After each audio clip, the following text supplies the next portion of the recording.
Palavra da Verdade, a exposição bíblica com Hernandes Dias Lopes.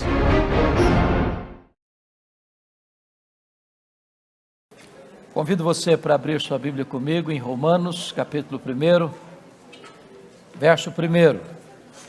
Hoje nós vamos fazer a introdução da carta, não vamos expor especialmente um texto, mas vamos fazer a introdução da carta aos Romanos e situar esta carta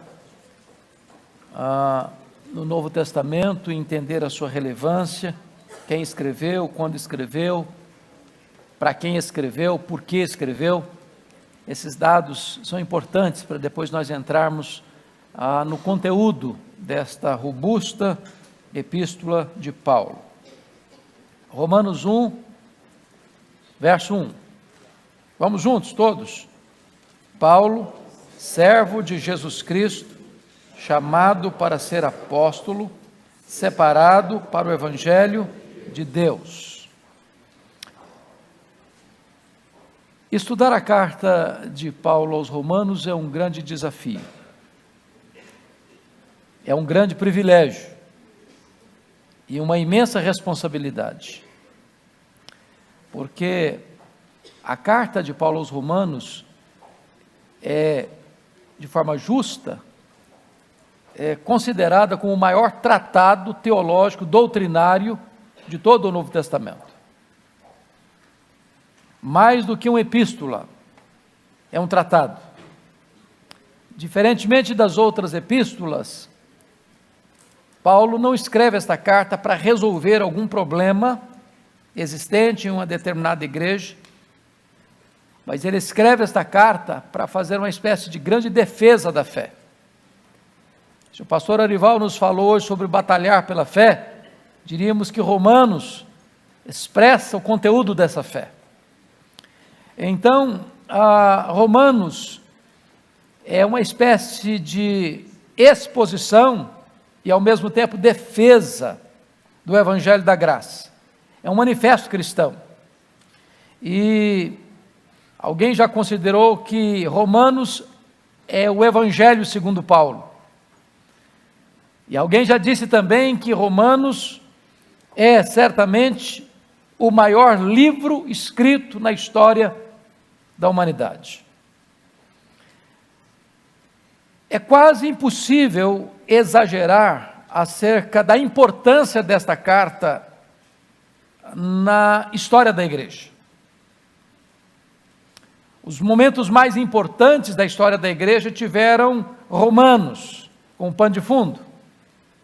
E eu queria, de forma breve, destacar aqui 4 incidentes fundamentais. O primeiro deles, a conversão do maior expoente do cristianismo no período dos pais da igreja, conhecido por vocês como Santo Agostinho, Aurélio Agostinho.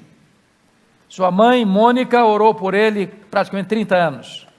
Era um homem culto, professor de oratória, mas um homem que levava uma vida devassa.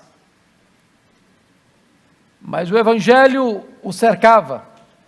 Deus, que chama e chama eficazmente, fez uma obra linda no coração dele. Quando ele estava no pátio, no jardim de um amigo, na casa de um amigo chamado Alípio, e ele escuta uma criança na casa vizinha gritar: toma e lê, toma e lê, toma e lê. E ele pega exatamente Romanos 13. E quando ele lê o texto, esta palavra entra como flecha no seu coração. Os olhos da sua alma são iluminados, as vendas são tiradas, o tampão dos ouvidos são arrancados, o coração dele é tocado, e ali, naquele jardim, Agostinho é convertido a Cristo, para se transformar no maior teólogo dos pais da igreja, para se transformar na fonte onde foram beber os grandes reformadores, Lutero, Calvino, e ainda hoje é referência para todos nós.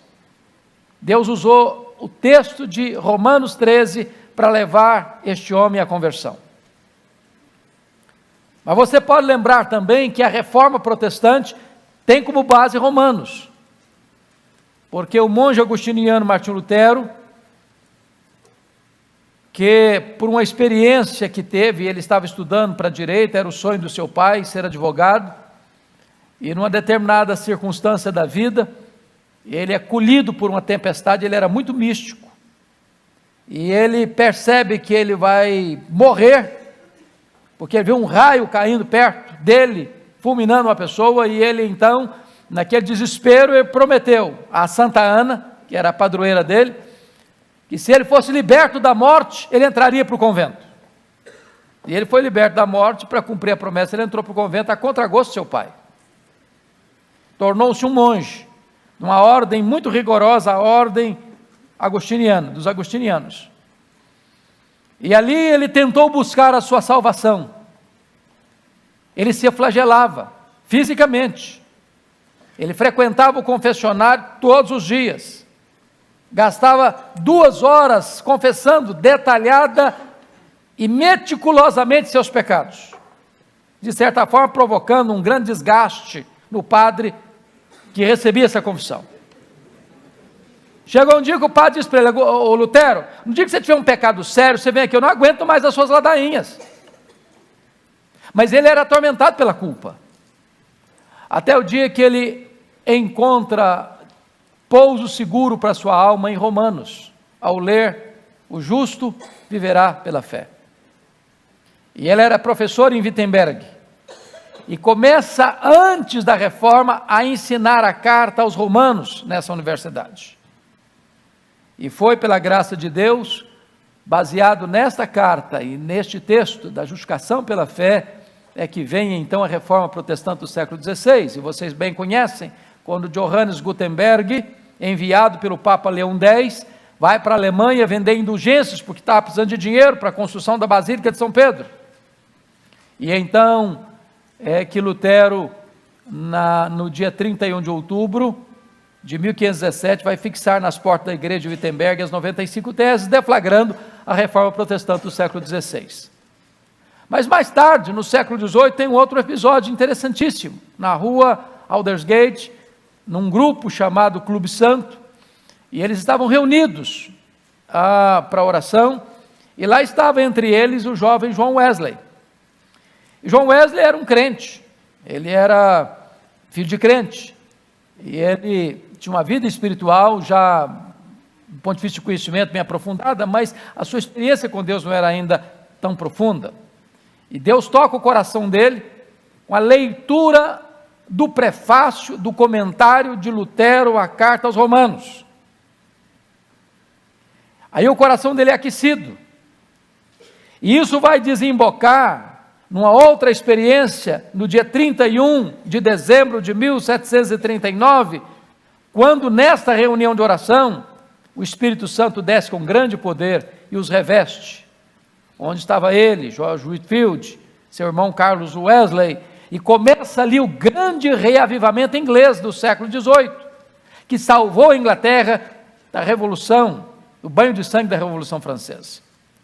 Mas agora no século XX, um outro fato curioso acontece, é quando o talvez mais prolífico escritor do século XX, chamado Karl Barth, que era neo-ortodoxo, combatendo o liberalismo, escreve o seu comentário da Epístola aos Romanos, e este comentário é considerado como um torpedo no acampamento dos liberais.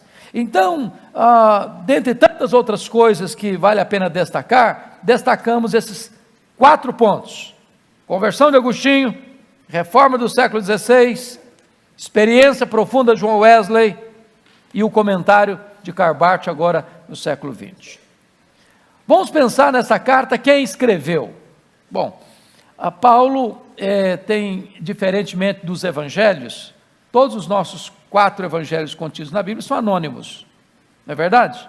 Você não encontra assim, Mateus aos irmãos, Marcos aos outros irmãos, Lucas enviando para fulano, João enviando para fulano, mas as cartas de Paulo são cartas onde ele se auto-apresenta como o remetente da epístola. E aqui não é diferente. Paulo, servo de Jesus Cristo, chamado para ser apóstolo, separado para o Evangelho de Deus.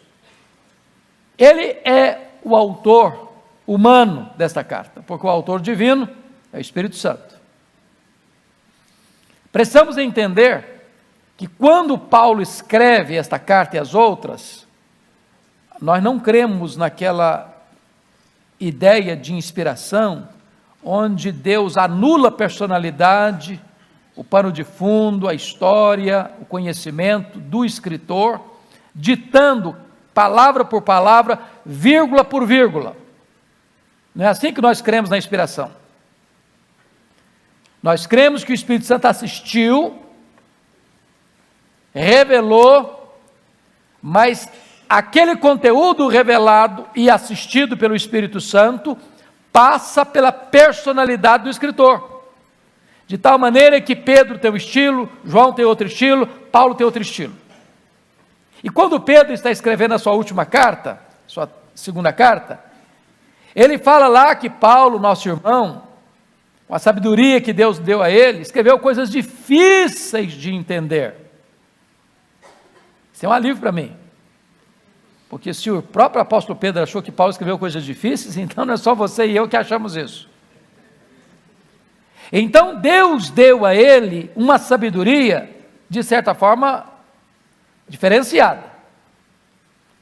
E ele, ao escrever, escreveu com determinada profundidade diferenciada. E hoje nós estamos aqui assentados aos pés deste grande apóstolo, para aprender com ele essas grandes verdades que o Espírito Santo revelou e deu a ele. Nesse próprio versículo, tem aqui 2 pontos que eu acho tão interessantes, que é o senso de humildade e o senso de autoridade. Senso de humildade, Paulo, servo de Jesus Cristo. Senso de autoridade, chamado para ser apóstolo. Isso que o pastor disse hoje no culto é uma coisa muito importante da gente entender. Privilégios espirituais não nos dão motivo para soberba espiritual. Quanto mais você recebe de Deus, mais humilde você deve ser. Não combina vida com Deus e altivez, e orgulho, e soberba, e presunção. É por isso que ele tem o cuidado de colocar servo antes de apóstolo. O fato dele ser apóstolo aos gentios, e ele, se fosse olhar para uma avaliação humana, foi o maior. Que apóstolo fez o que ele fez? Quem teve a abrangência que ele teve? Quem percorreu regiões mais vastas que ele? Quem plantou mais igrejas que ele? Quem influenciou mais a história do cristianismo que ele? Quem deixa na história da humanidade um legado tão grande quanto o dele? Mas quando ele vai falar dele mesmo, lá em 1 Coríntios 15, 9, ele diz o seguinte: eu sou o menor. E ele não estava ali com falsa retórica. Ele estava ali com plena consciência: eu sou menor, porque nem direito de ser apóstolo eu tinha, eu sou nascido fora do tempo, persegui a igreja de Deus. Então é este homem que está escrevendo esta epístola, e este homem tem como apoio, tanto internamente, porque ele se autodeclara aqui o autor da epístola, mas esta epístola não teve praticamente nenhuma resistência, nem no período dos pais da igreja, nem no período dos reformadores, nem a posteriori. Ninguém diz: não, essa carta não é de Paulo, não tem o perfil de Paulo, não tem aí o estilo de Paulo. Não, é um consenso de que, de fato, Paulo escreveu esta carta. Outra pergunta: de onde ele escreveu? De onde ele escreveu? Embora não haja explicitamente no texto, mas é fato que Paulo escreveu esta carta, muito provavelmente, da Grécia. Veja comigo, por favor, capítulo 20 de Atos.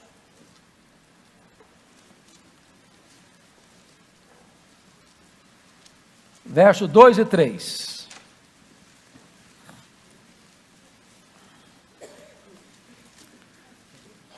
Você pode ler comigo? Atos 20, 2 e 3. Vamos juntos.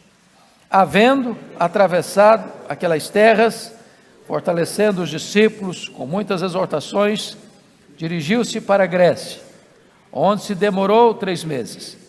Tendo havido uma conspiração por parte dos judeus contra ele, quando estava para embarcar rumo à Síria, determinou voltar pela Macedônia. Note o contexto aqui. Paulo tinha feito já as 3 viagens missionárias. A primeira viagem foi para onde mesmo? Para Galácia. Plantou igrejas em Antioquia da Pisídia, Icônio, Derbe e Listra. Segunda viagem, para onde ele foi? Para a província da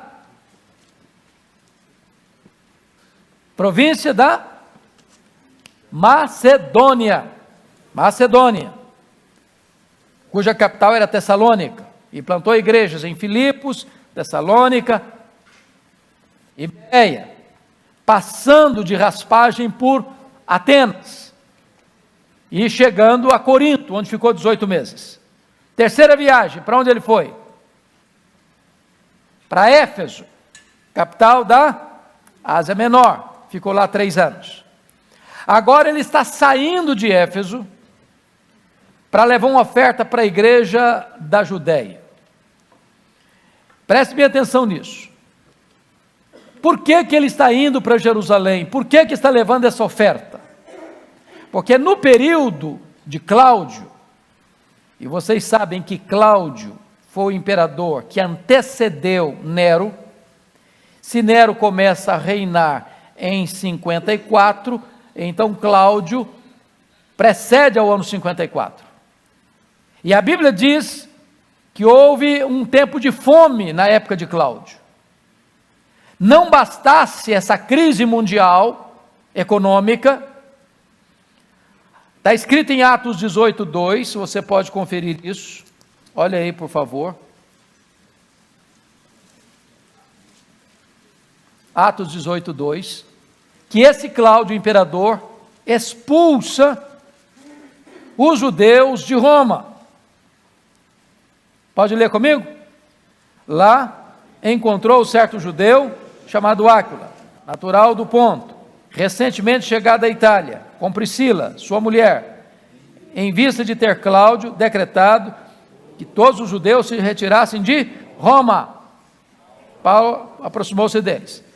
Então esse casal aqui, Priscila e Áquila, ele está falando aqui de Áquila, tinha saído de onde? Da Itália. Ele está usando a Itália aqui como o país e não a capital. Cláudio tinha mandado os judeus embora. Só que esses judeus, ao saírem, não saírem assim, não, eu vou vender minha casa, eu sou o imperador, então, quanto custa a sua casa? Eu vou pagar a sua casa, porque hoje, às vezes o governo desapropria propriedades, não é isso?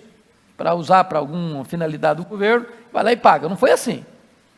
E esses judeus tiveram que voltar para a Judéia, muitos deles, claro que nem todos. Ao voltarem para sua região, a Judéia, voltaram sem seus bens, sem suas terras, sem suas casas, sem suas atividades agrícolas, sem sustento.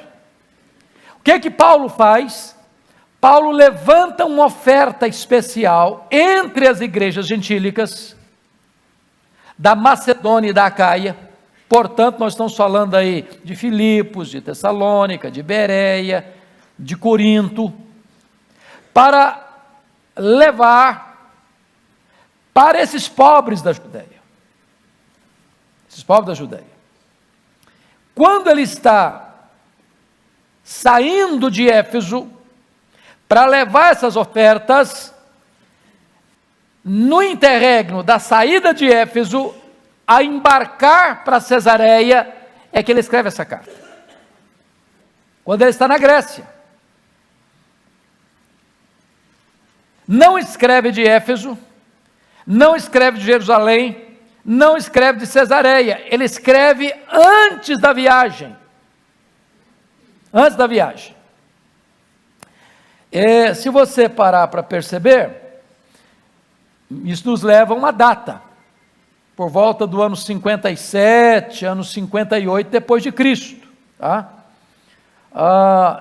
Significa também que esta carta foi escrita antes da sua prisão em Cesareia, onde fica 2 anos, e obviamente antes da sua prisão em Roma, que ele fica mais 2 anos preso. Então, fica muito claro entender que esta carta foi escrita nesse período, antes dele partir para esta viagem. Agora vamos entender outra coisa importante. Paulo escreve esta carta para quem? Para a igreja de Roma. Quem fundou essa igreja? É uma boa resposta, Pedro. O catolicismo romano ensina que Pedro foi o bispo de Roma desde o ano 45 ao ano 67 da era cristã. A grande pergunta é: há prova bíblica disso? Segunda pergunta é: há prova histórica disso? E a conclusão inequívoca é que não temos nenhuma base bíblica nem histórica para dizer que Pedro foi o fundador da igreja, nem mesmo que Pedro foi bispo da igreja de Roma.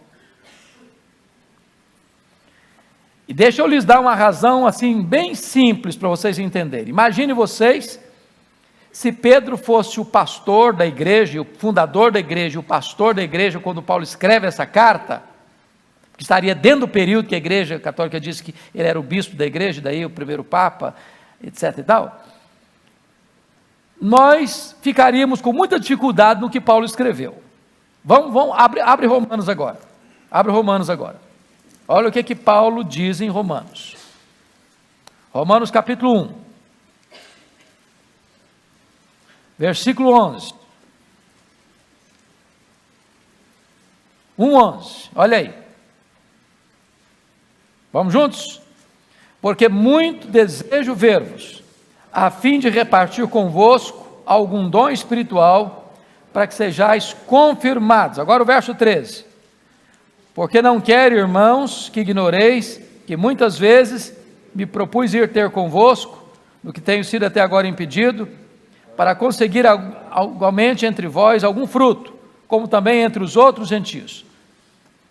Pense bem se o Pedro fosse o pastor da igreja, o fundador da igreja e o bispo da igreja, e Paulo mandando uma carta para a igreja do irmão pastor Pedro: eu estou querendo conseguir uns frutos entre vocês, ensinar um pouquinho vocês aí. O que vocês acham que o Pedro ia sentir? Que negócio é esse, Paulo? Estou aqui, cara, estou ensinando esse povo, que negócio é esse? Você vem querer ensinar aqui? Não está me vendo não? Sou apóstolo também. É óbvio que seria uma indelicadeza de Paulo dizer isso aqui, se Pedro tivesse sido o fundador da igreja e fosse o bispo da igreja. Deixa eu lhes dar outra razão. Se você for lá para o final da carta, capítulo 16, essa é a mais longa lista de saudações que Paulo faz numa de suas cartas. Capítulo 16, do verso 3 ao verso 16, ele cita vários nomes. Agora pense comigo, se Pedro era o pastor da igreja, o fundador da igreja, estivesse lá com o bispo da igreja, e eu estou escrevendo uma carta para aquela igreja que o apóstolo é o pastor dela e fundador dela, apóstolo Pedro, e eu cito vários membros da igreja, e não menciono sequer o nome do fundador, do pastor e do bispo da igreja. Seria uma outra deselegância incorrigível. Por que Paulo não cita o nome de Pedro? É porque certamente Pedro não estava lá, Pedro não era o fundador da igreja, Pedro não era o bispo da igreja. Não tem base bíblica, não tem base histórica para dizer que Pedro foi fundador da igreja de Roma, nem mesmo que era bispo da igreja. Mas quem fundou a igreja? Nós não sabemos. Nós não sabemos. O que pode ser, e há plausibilidade para isso, é que no Pentecostes, quando o Espírito Santo foi derramado, tinha gente lá em Jerusalém de toda a parte do mundo. E muito provavelmente, judeus convertidos na festa do Pentecostes, que estavam em Jerusalém, retornando para Roma, começam a igreja de Roma. Essa é a possibilidade mais provável. Tem possibilidade provável? Eu não sei, agora vocês me confundiram tudo. Estou brincando. Então, amados, o fato é que não consta na Escritura que qualquer apóstolo tenha sido fundador da igreja de Roma. Agora, curiosamente, olha, meus irmãos, como uma coisa é fantástica. Se Cláudio governou no período que antecede Nero, e se Paulo escreve, e ele fez quantos judeus que ele expulsou de Roma? Quantos? Todos. E se Paulo escreve essa carta por volta do ano 57, 58, que foi o finalzinho do governo de Nero, né? Porque Nero começa em 54, vai até 68, vai até 10 anos mais depois. Significa um fato curiosíssimo, porque Cláudio governa até 54. Se Paulo escreve essa carta em 58, eu estou falando de 4 anos depois que Nero assumiu o governo. E novamente ele escreve uma carta para a igreja de Roma. O que vocês concluíram aí? O que vocês concluíram? Ou que os cristãos expulsos voltaram, porque é provável, ou aqueles que ficaram reiniciaram o trabalho. A igreja de Deus é um organismo vivo. Não se mata a igreja de Deus. A igreja de Deus não morre. A igreja de Deus não morre. Então, é para esta igreja que Paulo está escrevendo. E nesta carta, ao escrever, ele diz algumas coisas que eu acho fantástico. Então, vamos de novo abrir em Romanos 1, para entender isso aqui. Olha o que ele diz. Versículo 11. Porque muito desejo ver-vos. Paulo nunca tinha estado em Roma antes. Roma era a capital do império. Roma era uma cidade de 1 milhão de habitantes. Roma era a cidade eterna, conhecida, cidade eterna. Roma era a cidade que recebia influência do mundo inteiro. A cidade das oportunidades, o centro administrativo do império. Roma que tinha começado como um reino, passado por uma república, e agora era um império. Ao mesmo tempo, Roma era chamada de a cloaca do mundo, o esgoto do mundo. Uma cidade hiper imoral, onde graçava desde o palácio as perversões morais mais acendradas, a ponto de um historiador afirmar que de todos os imperadores de Roma, somente Cláudio não era homossexual, mas a esposa era meretriz. Paulo escreve essa carta, dizendo o seguinte: muito desejo ver-vos. E agora note vocês no verso 13, quando ele diz: Não quero, irmãos, que ignoreis que muitas vezes me propus ir ter convosco, no que tenho sido até agora impedido. Dá a impressão que Paulo planejou, não deu certo. Planejou outra vez, não deu certo. Planejou outra vez, teve um imprevisto. Planejou outra vez, alguma coisa saiu errada. Ele desejou ir várias vezes, e nas muitas vezes que desejou ir, ele não conseguiu ir. Agora vamos lá para o capítulo 15, para você notar mais alguns aspectos disso. Verso 22.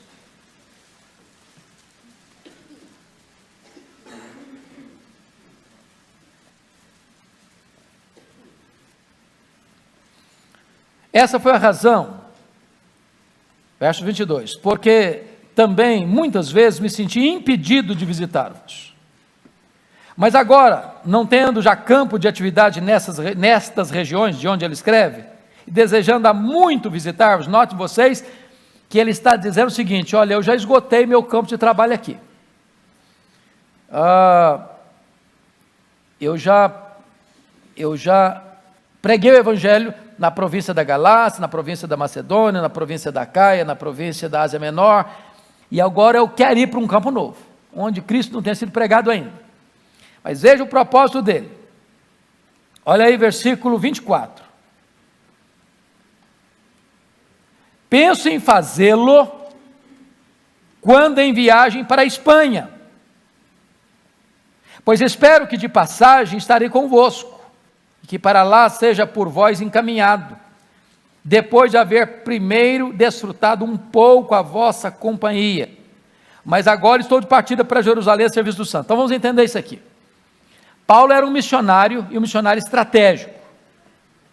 Paulo não tinha problema nenhum de pedir ajuda quando era para a obra de Deus. Ele está dizendo o seguinte: olha, irmãos, eu já fui sustentado, enviado pela igreja de Antioquia, da Síria. Eu já fui, de certa forma, sustentado no trabalho missionário pelas igrejas da Macedônia, quando eu estava na Caia. A igreja de Corinto, a igreja de Éfeso, foi uma igreja estratégica, plantar igreja na província. Mas agora, Roma, que é a capital do império, eu quero passar por vocês, porque o meu projeto é para a Espanha. O último limite do mundo ocidental conhecido da época. Ele está dizendo o seguinte: eu quero que vocês sejam a minha igreja base. Eu quero que vocês sejam a igreja de suporte. Porque presta atenção nisso, missionário não é freelance. Missionário precisa estar fincado numa igreja local. Missionário precisa estar comprometido com a instituição local. É a instituição local que envia o missionário, que suporta financeira e espiritualmente o missionário. E Paulo está querendo que a igreja de Roma tenha esse papel no seu ministério para ir para a Espanha. Ele tem planos, ele tem projetos. A cabeça do homem não para. Ele não se contenta com as vitórias do hoje, ele quer ainda conquistas para amanhã. Mas ele até hoje foi o quê? Impedido de ir para Roma. Desejou ir, queria ir, tinha planos para ir, só não foi, porque teve dificuldades, e ele não detalha todas essas dificuldades. Pois bem, então, é muito importante você entender que era do seu desejo ir. Mas vamos notar outra coisa. Ele está em Jerusalém, levando as ofertas que ele recolheu entre as igrejas gentílicas, e nota de rodapé importante destacar. Paulo pegou uma grana boa. A grana era tão grande que ele recolheu entre as igrejas gentílicas para levar para os pobres da Judéia, que o governador Félix, lá em Cesareia, ficou interessado nessa grana. Você já pensou num negócio desse? Parece que gente que exerce poder gosta de dinheiro. Agora, preste bem atenção no Paulo. Quando ele está levando as ofertas, ele não leva essa grana sozinho. Paulo é um homem que tem cuidado com a sua reputação. Dinheiro carece de prudência. Ele nomeia uma comissão para levar o dinheiro. Significa transparência, integridade. Agora, quando ele chega para levar essa oferta, ele é preso em Jerusalém. Qual era o projeto dele? Levar a oferta, entregar a oferta, dali para Roma, e de Roma ser enviado para onde? Para a Espanha. Aí ele é preso em Jerusalém. Leia o que está escrito aí em Atos 23, versículo 11. Projeto dele de Roma, vamos ver. Atos 23, 11.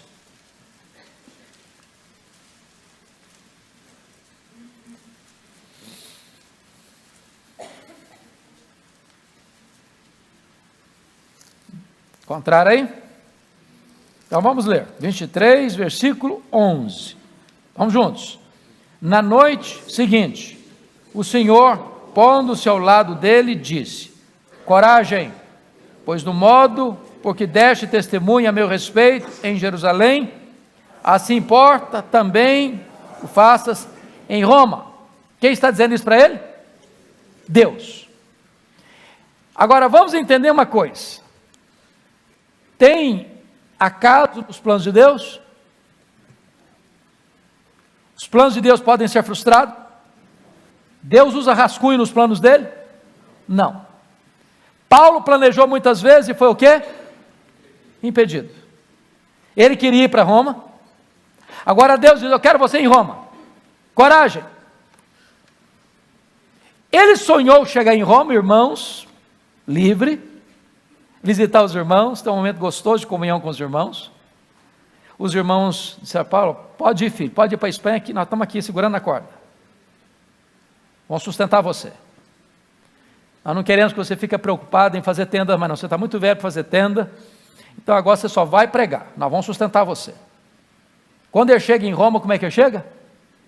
Preso, algemado. O homem faz planos, mas a resposta certa vem de Deus. Não é uma frustração um negócio desse? Não é não? Você quer servir a Deus? Ô Senhor, eu quero te servir, o Senhor não me protege? Que negócio é esse? Por que que ele chega preso? Por que que ele chega preso? Porque Deus é maravilhoso. Quando você pensa que a coisa está de ponta cabeça, Deus está escrevendo o capítulo mais importante da sua história. E ele dá testemunho disso lá em Filipenses capítulo 1, versículo 12. Você pode ler aí? Filipenses 1, 12. Olha o que ele diz.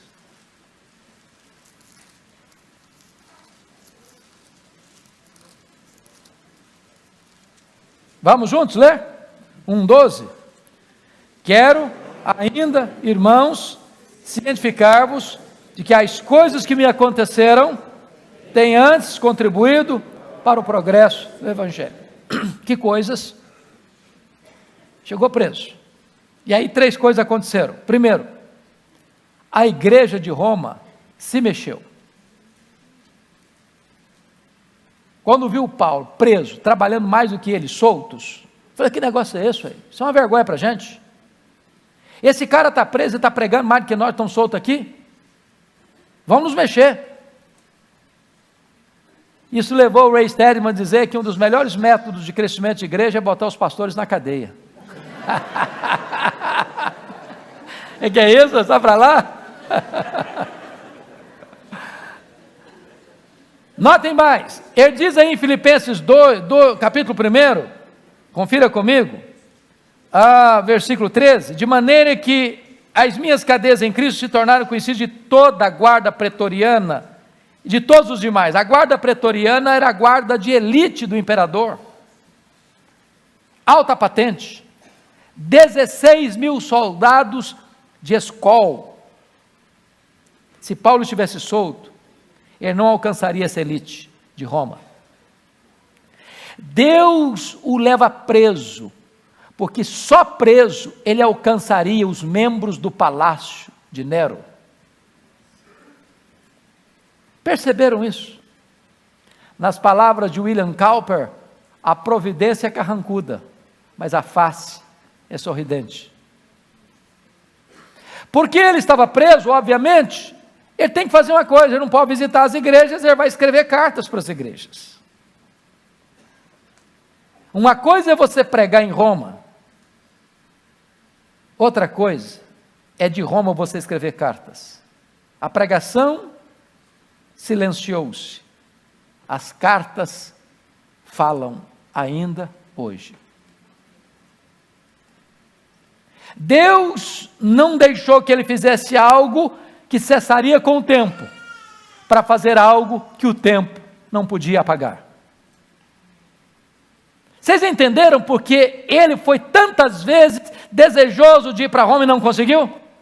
Por que ele não conseguiu? Porque Deus falou: meu filho, você só vai para lá quando a prisão chegar, quando você for preso, então é a hora. Enquanto não tiver circunstância para você ser preso, você não vai. É claro que Deus não falou isso para ele com antecedência.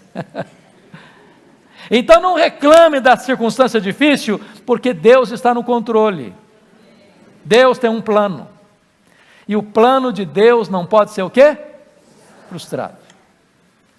Pois bem, vamos olhar uma outra coisa. Qual o propósito da carta aos Romanos? Qual o propósito?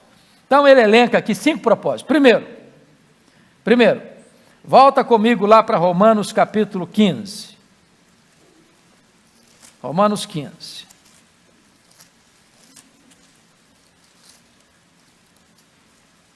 Versículos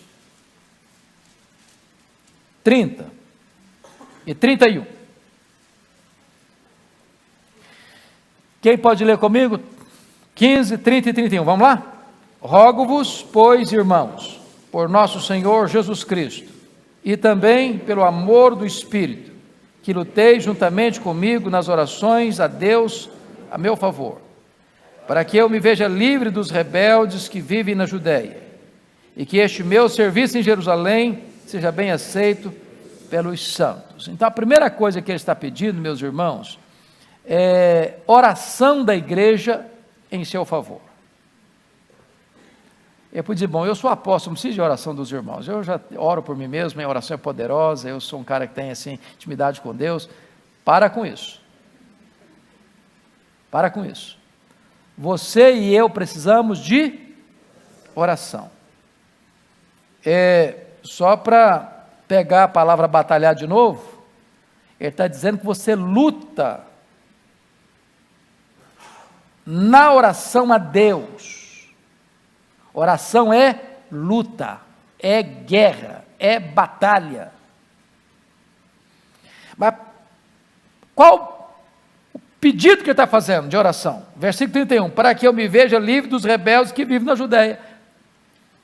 Ele sabe que vai levar uma oferta para a Judéia, mas lá na Judéia não só tem crente, tem também gente rebelde.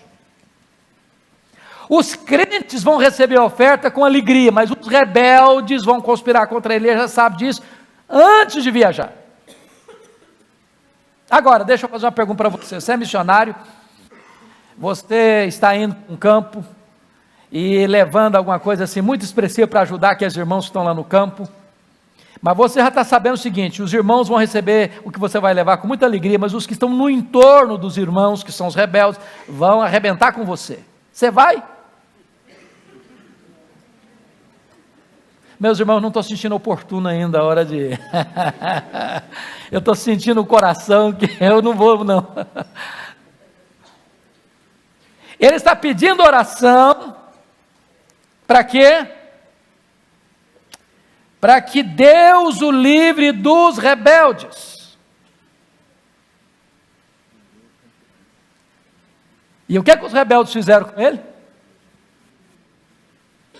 Conspiraram contra ele, armaram uma cena para ele ser preso, fizeram um voto de anátema, que não comeriam, não beberiam, antes de matá-lo.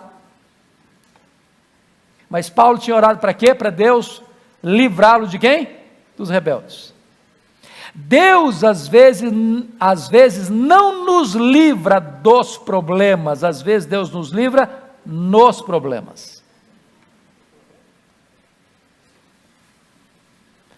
Às vezes Deus permite você ir ao último furo da correia, descer ao fundo do poço, ser jogado na cova dos leões e jogar lá dentro da fornalha.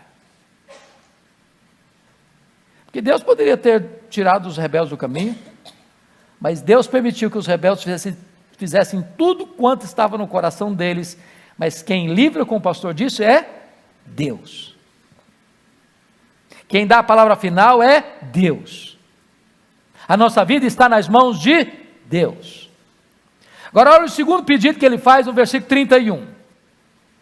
E que este meu serviço em Jerusalém seja bem aceito pelos santos. Que santos? Os crentes da Judéia. Mas vem cá, vamos parar um pouquinho aqui. Imagine você, que você está passando uma necessidade, e eu estou levantando oferta, para ir lá abençoar a sua vida, e eu recolho daqui, recolho dali, recolho da acolá, prego, oro, exorto os irmãos, faço a coleta, nomeio a comissão agora, todo mundo está, eu estou levando uma oferta para o irmão que está passando uma necessidade, e aí eu começo a pedir oração para o Orival. Falou: Orival, você ora aí, porque eu estou levando uma oferta para o irmão lá, para ver se o irmão lá faz o quê? Se é bem aceito. Você já pediu oração para alguém receber um presente seu? Ó Deus, abençoa aquele irmão para receber o presente que eu estou levando para ele. Você já fez essa oração alguma vez? Ô gente, ninguém precisa de oração para receber presente. Presente você recebe, você dá um abraço, que coisa boa, próxima vez para trazer de novo. Por que ele está pedindo oração para que ele fosse bem aceito pelos santos da Judéia? Por quê? Porque o apóstolo Paulo não está interessado apenas em suprir necessidades econômicas, financeiras, materiais. O apóstolo Paulo também está interessado em costurar a unidade espiritual das igrejas gentílicas e judaicas. Deixa eu dizer uma coisa preciosa para vocês, irmãos. Vocês querem criar pontes de amizade com as pessoas? Duas maneiras. Primeiro, peça um favor. Segundo, faça um favor. Uma pessoa está muito chateada com você, está brigada com você, fala mal de você, e cutuca você, e etc e tal. Chega para ela um dia, ela está esperando que você dê um chute na canela dela. Você fale mal dela também. Você liga para ela e fala assim: eu estou precisando de um favor, você pode me ajudar? Você arrebenta com a pessoa. Você arrebenta com a pessoa. Estou precisando de um favor, você pode me ajudar? Ou ela está esperando que você faça mal para ela, porque é isso que ela está querendo para você. Aí você chega lá e fala: eu vim aqui trazer um presente para você. É o que Paulo diz: você paga o mal com o bem. Pois bem, amados, que outro propósito Paulo tinha em escrever essa carta? É claro, demonstrar, como já falamos aqui, o seu desejo de visitar a igreja de Roma. Terceiro, demonstrar, como já foi dito lá no capítulo 1, compartilhar com os crentes de Roma algum dom espiritual. Quarto lugar, já foi dito aqui, quarto propósito, ser enviado pela igreja de Roma, aonde? Para a Espanha. E quinto lugar, fazer uma exposição detalhada do Evangelho. Então, dito isso, eu gostaria de olhar com vocês, pelo menos inicialmente, quais são as principais ênfases desta carta. Então, eu vou ser bem breve, porque nós vamos expor esses princípios. Primeira coisa que Paulo trabalha, irmãos, é apresentar o Evangelho. E ele já abre esta carta, e se você notou, no capítulo 1, versos 14 a 17, eu já apresento o Evangelho. E ele diz aí 3 coisas: eu sou devedor, eu estou pronto, e eu não me envergonho deste Evangelho. E este Evangelho, que é o conteúdo da fé que o pastor Ival pregou hoje de manhã, é o quê? O poder de Deus. Para quê? Para a salvação. De quem? De todo aquele que crê. Por quê? Porque a justiça de Deus se revela onde? No Evangelho. No Evangelho. Como assim? Você não é salvo pela obra que você realiza para Deus. Você é salvo pela obra que Deus realizou por você. Quando Jesus Cristo foi à cruz, Ele pagou a sua dívida. Ele quitou a sua dívida. Ele morreu pelos seus pecados. Ele morreu como seu substituto, como seu fiador, como seu representante. E quando Ele morreu lá naquela cruz, Ele deu um brado: está consumado, está pago. Aquele que crê em mim não deve mais nada, está quisto com a lei, está quisto com a justiça. E agora essa pessoa é declarada por Deus justificada. Não deve mais nada diante do tribunal de Deus.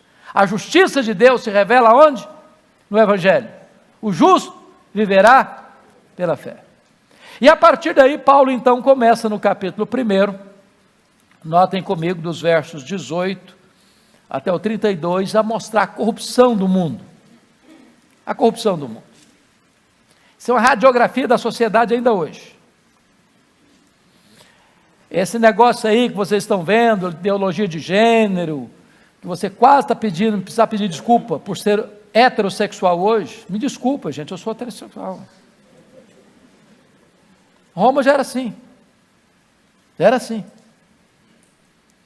Depois no capítulo 2, ele vai mostrar que todos estão amarrados, prisioneiros, escravizados pelo pecado. Não só no mundo gentílico, mas também no mundo judeu. Porque no verso 17 ele diz assim: se tu, porém, que tens por sobrenome judeu, e repousas na lei, e te glorias em Deus, que conhece a sua vontade, aprovas as coisas excelentes, sendo instruído na lei, etc. Ele vai falando. Ele está dizendo: vocês também são tão pecadores quanto. Então é pecador quem? O ímpio e o religioso, o gentio e o judeu. E é nesse sentido que ele vai dizer lá no versículo 28, não é judeu apenas aquele que é exteriormente, nem a circuncisão o que é somente na carne. E ele vai fechar essa questão no capítulo 3, versículo 9. Pode ler comigo? Que se conclui, vamos juntos? Que se conclui. Temos nós qualquer vantagem? Não, de forma nenhuma, pois já temos demonstrado que todos, tanto judeus como gregos, estão debaixo do pecado. Então o pecado, ele é universal. 3:23, vamos ler? Todo mundo junto? Pois todos pecaram e carecem da glória de Deus. Depois que Paulo encerra todos no pecado, não há justo nenhum sequer, no capítulo 3, versos 21 a 31, talvez a parte mais importante da Bíblia, ponto mais alto da Escritura, ele vai mostrar como é que a salvação vem. Deus encerra todo mundo no pecado, para mostrar o seguinte: o homem não salva a si mesmo, o homem não tem poder de salvar a si mesmo, mas aquilo que o homem não pode fazer, eu estou fazendo por ele. Vem então a doutrina gloriosa da justificação, da expiação, da redenção. No capítulo 4 ele ilustra como é que a justificação acontece, trazendo à baila a história de Abraão, a redenção, a salvação de Abraão pela fé. No capítulo 5 ele vai falar dos frutos da justificação: a paz no passado, a graça no presente e a glória no futuro. No capítulo 6 ele vai falar da nova vida que temos em Cristo Jesus. E no capítulo 6 ele vai dizer uma coisa linda: você e eu deveríamos andar com a certidão de óbito no bolso. Eu li uma frase há poucos dias de uma viúva, de um militar no Rio de Janeiro, que me tocou muito. Eu pensei no cristão. Ela disse o seguinte: ser policial no Rio de Janeiro é andar com a certidão de óbito no bolso. Dramático, hein? e não irreal, não fictício. Mas no capítulo 6, olha o que Paulo escreve sobre o cristão. Capítulo 6, verso 11. Vamos ler juntos? Assim também vós considerai-vos mortos para o pecado, mas vivos para Deus em Cristo Jesus. Sabe o que ele está dizendo? Você deveria andar com a certidão de óbito no bolso, lembrando de Agostinho. Agostinho disse para vocês que tinha uma vida muito devassa. Depois de convertido, um dia está andando na rua e uma ex-amante o vê de longe e sai correndo atrás dele, gritando: Agostinho, Agostinho, Agostinho, e ele andando. Agostinho, Agostinho, e ele andando. Lá pelas tantas ele parou perto dela, e ela parou perto dele e disse: você não está me reconhecendo? Sou eu. E ele respondeu: você é você, mas eu não sou mais eu. Eu morri. Aquele cara que você conhecia morreu. Arrancou do bolso a certidão de óbito, olha aí. Considerai-vos mortos para o pecado, mas vivos para Deus. Capítulo 7 é o grande drama interno do coração. Capítulo 8 é o grande capítulo da libertação, a obra do Espírito Santo. Se o eu aparece várias vezes no capítulo 7, é o Espírito Santo que aparece várias vezes no capítulo 8.